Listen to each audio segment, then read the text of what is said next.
रामकृष्ण हरी मित्रांनो, आज सकाळीच विहिरीच्या वावरात गेलो होतो. काल मम्मीने इथं काही कांद्याला पाणी देऊन झालं होतं.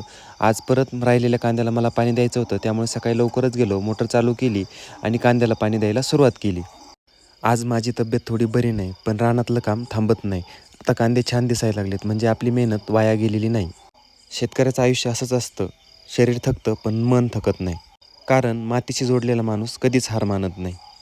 विहिरीच्या रानातलं पाणी द्यायचं थोडंच राहिलं होतं. लाईट गेली होती आणि मलाही भूक लागली होती, म्हणून मी घरी आलो, जेवण केलं आणि जाताना परत विशाल आणि मी हा ड्रम घेऊन गेलो. कारण कांदे फवारायचे होते, म्हणून हा भरून ठेवायचा होता खुराटात.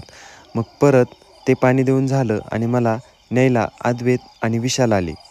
जास्त ऊन होतं, त्यामुळं आता मग ठरवलं होतं की 5 वाजता कांदे फवारणी करायची.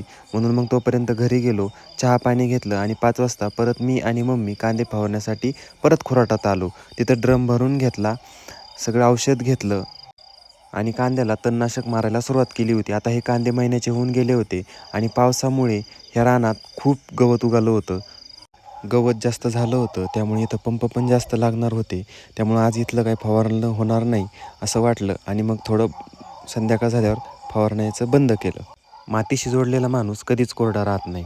आज मेहनत उद्या फळ, हाच शेतकऱ्याचा मंत्र. पीक कधी कधी फसतात, पण आशा नाही. रामकृष्ण हरी.